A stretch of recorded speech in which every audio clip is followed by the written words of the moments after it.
नमस्कार प्यारे बच्चों। आज अपन मैथमेटिक्स का जो फंडामेंटल कंसेप्ट है, माने आधारभूत कुछ नियम हैं, उनके बारे में अपन चर्चा करेंगे, उनके ऊपर डिस्कस करेंगे।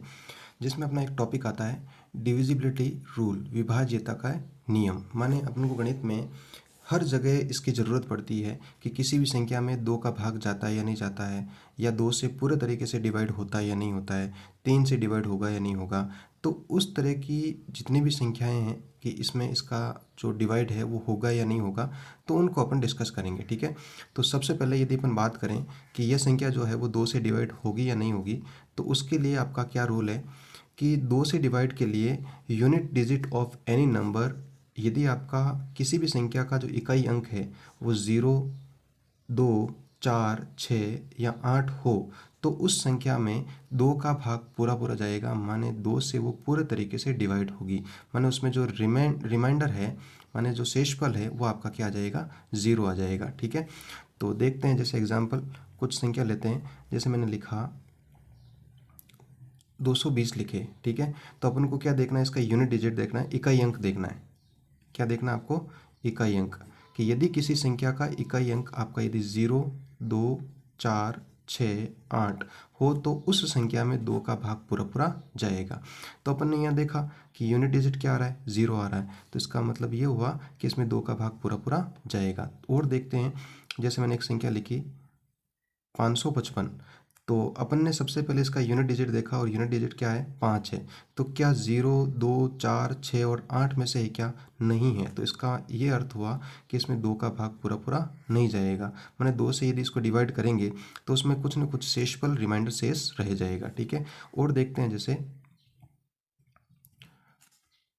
30308। ठीक है। तो ये आपकी कोई संख्या है, तो अपन इसका यूनिट डिजिट देखा और वो क्या है, 8 है। तो अभी अपन ने चर्चा की थी कि यदि किसी का यूनिट डिजिट आपका 0, 2, 4, 6 और 8 में से हो, तो उसमें 2 का भाग पूरा पूरा जाएगा। ठीक है। तो इस प्रकार और भी अपन नंबर्स देख सकते हैं जिसमें आपका 2 का भाग पूरा पूरा जाएगा या नहीं जाएगा। बिना भाग दिए अपन चेक कर सकते हैं। ठीक है। अब अपन अगला जो है, यदि किसी भी संख्या को 3 से डिवाइड करते हैं, तो क्या उसमें 3 का भाग पूरा पूरा जाएगा या नहीं जाएगा, वो चेक करते हैं। ठीक है। तो 3 का क्या रूल है वो देख लेते हैं अपन, कि sum of digit is multiple of 3। माने यदि किसी संख्या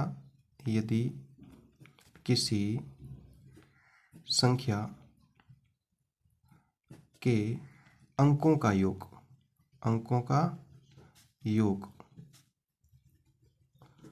3 का गुणज हो, माने जो भी अपन उस संख्या के अंकों को जोड़ेंगे, और यदि जो योग है, जो सम है, वो 3 से डिवाइड होता हो, तो वो संख्या भी आपकी 3 से डिवाइड होगी। जैसे मैं एग्जांपल लेता हूँ, जैसे 45 लिखा, तो इसके जो डिजिट हैं वो 4 और 5 है, दोनों को मैंने ऐड किया तो ये हो गया 9। और अपन ने देखा कि जो 9 है वो 3 से डिवाइड होता है, या अपन ये बोल सकते हैं कि 3 का मल्टीपल कौन है, 9 है। 3 का गुणज कौन है, 9 है।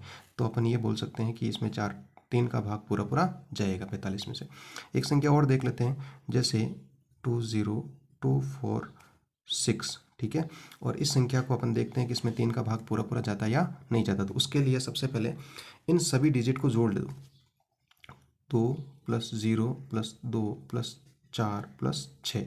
यदि इनको जोड़ता हूँ तो ये हो जाएंगे आपके 6 और 4 10, 2 12 और 0 12, 12 और 2 14।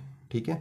तो अपन देख रहे हैं कि 3 का मल्टीपल ये नहीं है, या 3 का जो भाग है वो 14 में नहीं जाता है। तो इसका ये अर्थ हुआ कि ये भी आपका 3 से डिवाइड नहीं होगा। हो तो जाएगा, लेकिन उसमें रिमाइंडर शेष रह जाएगा, माने उसका भाग जो है पूरा पूरा नहीं जाएगा, पूरे तरीके से डिवाइड नहीं होगा। ठीक है। एक एग्जाम्पल और ले लेते हैं अपन। जैसे मैंने ले लिया, ये ले लिया। ठीक है। तो इसको अपन सबसे पहले इसके डिजिट जो है उनको अपन सम करते हैं, उनको जोड़ते हैं। तो 5 + 5 + 4 + 1। ठीक है। इनको जोड़ा मैंने, तो 5 और 5 10, 10 और 4 14 और 1 15। तो अपन ये देख रहे हैं कि जो 15 है वो 3 का गुणज है। 3 के पहाड़े में आपका 3 के टेबल में 15 आता है। ठीक है। तो इसका ये अर्थ हुआ कि फिर 3 से ये 5541 भी पूरे तरीके से डिवाइड होगा, माने जो रिमाइंडर है वो क्या बचेगा, 0 बचेगा। ठीक है। उसके बाद नेक्स्ट चलते हैं, 5 का जो डिविजिबल रूल है वो क्या है। तो 5 के लिए अपन को किसी भी संख्या में ये देखना है कि इसमें 5 का भाग जाएगा या नहीं जाएगा, तो उसके लिए अपन को उसका यूनिट डिजिट देखना पड़ता है। और यूनिट डिजिट में आपके 2 अंक होने, कोई भी दो, इन दोनों में से कोई हो, 0 या 5, या तो आपका 0 होना चाहिए या फिर क्या होना चाहिए 5। यदि इन दोनों में से कोई भी अंक हो तो उस संख्या में 5 का भाग पूरा पूरा जाएगा। एग्जाम्पल लेते हैं, जैसे मैंने ले लिया, ये ले लिया, ठीक है। तो इसका यूनिट डिजिट देखा अपन ने, इकाई अंक देखा, तो इकाई अंक क्या दे रखा है, 0 दे रखा है। तो इसका अर्थ ये हुआ कि ये जो है वो आपका 5 से डिवाइड होगा, ठीक है। ऐसे लिख देता हूँ कि इकाई अंक, किसी भी संख्या का इकाई अंक जो है 0 या 5 हो, 0 या 5 हो, तो उस संख्या में 5 का भाग पूरा पूरा जाएगा, ठीक है। एक और देख लेते हैं, जैसे आपकी यह संख्या है, तो अपन ने इसको देखा कि इसमें 5 का भाग जाएगा या नहीं जाएगा। तो चेक करने के लिए अपन सबसे पहले इसका यूनिट डिजिट, इकाई अंक देखेंगे। तो इकाई अंक यहाँ दे रखा है 4। तो अभी अपन ने बोला कि आपका यदि 5 से डिवाइड करना है और पूरा पूरा भाग जाएगा या नहीं जाएगा चेक करना, तो उसके लिए अपन यूनिट डिजिट देखेंगे। और यूनिट डिजिट में आपके 2 अंक होने चाहिए, दोनों में से कोई एक अंक होना चाहिए, 0 या 5। तो न तो यहाँ पर 0 है और न ही आपका 5 है। तो इसका ये अर्थ हुआ कि फिर इस पूरी संख्या में 5 का भाग पूरा पूरा नहीं जाएगा, पूरे पूरे तरीके से डिवाइड नहीं होगा, रिमाइंडर कुछ न कुछ शेष रह जाएगा, ठीक है। तो इस प्रकार अपन 5 को देख सकते हैं। अब अपन बढ़ते हैं, 7 की भाजकता का नियम या 7 का डिविजिबिलिटी रूल क्या है उसको देखते हैं। तो जो इसमें क्या करना है, तो 7 के लिए अपन क्या करेंगे, जैसे कोई भी अपन नंबर लेते हैं और उसमें अपन इसका जो रूल है वो लगा कर देखते हैं कि किस प्रकार ये काम करता है, ठीक है। एक एग्जांपल लेते हैं, 1645, ठीक है। और इसमें अपन को ये चेक करना है कि क्या इसमें 7 का जो भाग है वो पूरा पूरा जाता है या नहीं जाता है, ठीक है। तो उसके लिए जो यूनिट डिजिट दे रखा है, ठीक है, जैसे 5 दे रखा है और शेष ये सारे के सारे अंक, तो यूनिट डिजिट को अपन को क्या करना है, 2 से मल्टीप्लाई करना, 2 से गुणा करना है। तो वो कितना आ गया, 10 आ गया। अब आपको क्या करना है कि इस 5 के अलावा जो आपके पास में शेष रह गया, 164 शेष रह गया, उनमें से अपन को 10 घटाना है, ठीक है। तो ये बच गया आपका 154। और फिर से अपन क्या लिख देंगे, 154 लिख देंगे। अब फिर से आपको यही प्रोसेस वापस करना है कि इसका जो यूनिट डिजिट है उसको वापस हमेशा 2 से ही गुणा करना है। यहाँ फिक्स होता है, ये जो 2 है ना वो फिक्स होता है, आपको 2 से ही गुणा करना पड़ता है, ठीक है। तो 4 से मैंने 2 को गुणा किया तो कितना हो गया, 8। और फिर से जो पीछे बच गए अंक हैं, 15 में से मैंने 8 घटाया तो कितना बचा, 7। तो जब तक आपका एक डिजिट या 2 डिजिट नहीं बच जाता तब तक आपको ये प्रोसेस करते रहना है। तो अपने पास में क्या बच गया, 7। और अपन जानते हैं कि 7 जो है वो 7 से डिवाइड होता है, ठीक है। तो अपन ये कह सकते हैं कि इसमें जो है 7 का भाग पूरा पूरा जाएगा, ठीक है।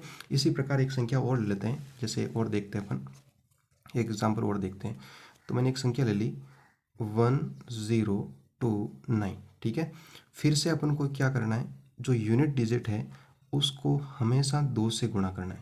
मैंने इसको 2 से गुणा कर लिया तो आ गया 18, ठीक है। और जो शेष बच गया है आपका 102, उसमें से 18 को घटाना है, ठीक है। यदि मैं इसमें से इसको 18 घटाऊंगा तो ये आपका बच जाएगा 4 और 84 बच गया। कितना बच गया, 84, ठीक है। अब अपन को फिर से ये देखना है कि जब तक मैंने आपको बोला था कि जब तक आपका एक अंक नहीं आ जाए तब तक ये आपका प्रोसेस करते रहना है। तो 84 आ गया। अब 84 में फिर से आपका यूनिट डिजिट क्या है, 4 है। 4 को किससे गुणा करना है, 2 से गुणा करना है, और वो कितना हो गया, 8 हो गया, ठीक है। और इस 8 को जो शेष रह गया है उस अंक में से घटाएंगे तो क्या बचा आपका, 0। अब अपने पास में एक डिजिट हो गया। अब आप मुझे ये बताओ कि क्या 0 में 7 का भाग पूरा पूरा जाता है, तो आपका उत्तर होगा हाँ जाता है। 0 में सभी संख्याओं का भाग जाता है और वो कितनी बार जाएगा, 0 बार। इसका ये अर्थ हो गया कि ये आपका 7 से डिवाइड है, तो इसका अर्थ अपन ये लगाएंगे कि ये भी 7 से पूर्ण रूप से आपकी क्या हो जाएगी, विभाजित हो जाएगी। तो इस तरह से अपन देख सकते हैं। एक एग्जाम्पल छोटा सा और लेते हैं, जैसे मैंने कुछ लिख दिया, 108 लिख दिया, ठीक है। और उसके आगे जैसे और लिख देता हूँ मैं, ये 7 लिख दिया, ठीक है। अब अपन ये देखते हैं कि इसमें आपका जो 7 का भाग जाएगा या नहीं जाएगा। तो उसके लिए क्या करेंगे, सबसे पहले यूनिट डिजिट जो 7 दे रखा है उसको 2 से मल्टीप्लाई किया तो कितना हो गया, 14 हो गया। और जो शेष बच गया 108, 108 में से इस 14 को घटाना है। तो आपका जो पीछे है वो शेष हो जाएगा 94। फिर से अपन को क्या करना है, यही प्रोसेस करना है कि 4 को क्या करें, 4 को 2 से मल्टीप्लाई करना है, तो कितना हो गया 8, और पीछे जो शेष बच गया 9, 9 में से अपन को 8 घटाना है, कितना बचा 1। तो अब एक डिजिट हो गया। अब एक डिजिट में अपन को क्या देखना है कि 7 से ये भाग जा रहा है या नहीं जा रहा है, माने 7 से डिवाइड हो रहा है या नहीं हो रहा है। तो अपन देख रहे हैं कि एक में जो है 7 का भाग नहीं जाएगा, 7 का जो डिवाइड है वो एक में नहीं हो रहा है। तो अपन यहाँ पर ये बोल पाएंगे कि ये भी जो है वो 7 से विभाज्य नहीं है, माने 7 का भाग इसमें नहीं जाएगा, 7 से विभाज्य नहीं है। ठीक है बच्चों, तो इस प्रकार आप और क्वेश्चन को देखकर प्रैक्टिस कर सकते हैं। तो अपन अब देख रहे हैं कि 11 की भाजकता का नियम क्या होता है, किसी भी संख्या में 11 का भाग जाएगा या नहीं जाएगा, 11 से डिवाइड होगा या नहीं होगा, तो वो देखेंगे। ठीक है, तो इसका रूल क्या कहता है कि sum of odd place value minus sum of even place value, यदि विषम स्थान के अंकों का योग माइनस सम स्थान के अंकों को योग कर देता हूँ, तो यदि आपका 0 या 11 का गुणज आ जाए, माने वो संख्या जो है वो 11 के टेबल में आ जाए, तो अपन ये बोल पाएंगे कि वो उस संख्या में 11 का भाग पूरा पूरा जाएगा। ठीक है, एक एग्जांपल लेते हैं, और आपका एग्जांपल ये है 864501। इसमें अपन को ये चेक करना है कि ये जो है 11 से डिवाइड होगा या नहीं होगा। ठीक है, तो अभी अपन ने क्या बोला कि जो विषम स्थान के अंकों का योग, आप ऐसे कर लो, एक छोड़कर एकांतर क्रम में अल्टरनेट रूप से इनको जोड़ दो, 8 और 4 और 0। ठीक है, और जो पीछे शेष रह गए 6, 5 और 1, तो उनको जोड़ देते हैं अपन, 8 + 4 + 0 माइनस 6 + 5 + 1। ठीक है, यदि मैं इनको जोड़ता हूँ तो 8 और 4 12 + 0 12 माइनस 6 और 5 11 + 1 12, 12 माइनस 12 क्या आ गया 0 आ गया। ठीक है, तो अभी अपन ने बोला था कि विषम स्थान के अंकों का योग माइनस सम स्थान के अंकों का योग, यदि इन दोनों को घटा देते हैं, उनका अंतर निकाल देते हैं, यदि वो 0 या 11 का गुणज हो जाए, 11 का क्या हो जाए गुणज हो जाए, तो उस संख्या में 11 का भाग जाएगा। तो यहाँ पर आपका 0 प्राप्त हो गया, माने अपन ये कह सकते हैं कि इस संख्या में 11 का भाग पूरा पूरा जाएगा। ठीक है, सीधा सा सरल आपको ये करना है। एक एग्जाम्पल और लेते हैं, जैसे 121 है, तो आपको क्या करना है, एक अंक छोड़कर एक अंक को जोड़ दो। जैसे एक इसको छोड़ दिया और इन दोनों को जोड़ दिया, तो 1 + 1 कितना हो गया, और उसमें से अपन के जो शेष बच गया ना उसको घटाना है। तो 1 और 1 कितने हो गए 2 माइनस 2 क्या बचा 0 बच गया। तो इसमें भी आपका 11 का भाग पूरा पूरा जाएगा। ठीक है, और देख लेते हैं एक एग्जाम्पल, जैसे 5 4 5 6 और 2 ये है। ठीक है, तो अपन क्या कर रहे हैं, एक एक अंक छोड़कर इनको जोड़ देते हैं, 5 और 5 को जोड़ देते हैं और फिर 2 से जोड़ देते हैं। पीछे जो आपका शेष बच गया 4 और 6, तो देखो 5 + 5 + 2 माइनस 4 + 6। ठीक है, तो इनको जोड़ा मैंने, तो ये तो हो गया आपका 12 हो गया, और ये हो गया आपका 10, तो अपना शेष क्या बच गया 2। तो आप मुझे ये बताओ कि क्या 2 जो है वो 11 के गुणज है, या फिर 11 के टेबल में कभी 2 आता है क्या, नहीं आता है। तो अपन ये बोलेंगे कि इसमें 11 का भाग पूरा पूरा नहीं जाएगा, यदि भाग देंगे भी तो उसमें कुछ ना कुछ आपका रिमाइंडर शेष रह जाएगा। ठीक है, तो अपन ने सारे के सारे जितने भी है आपके जो 10th तक जितने भी आपके डिविजिबिलिटी रूल जो है वो अपन ने डिस्कस कर लिए हैं, जो आपके काम आते हैं। ठीक है, मुख्य रूप से आपके यही काम आते हैं, तो इनको अच्छे से आप समझ लें। ठीक है, धन्यवाद।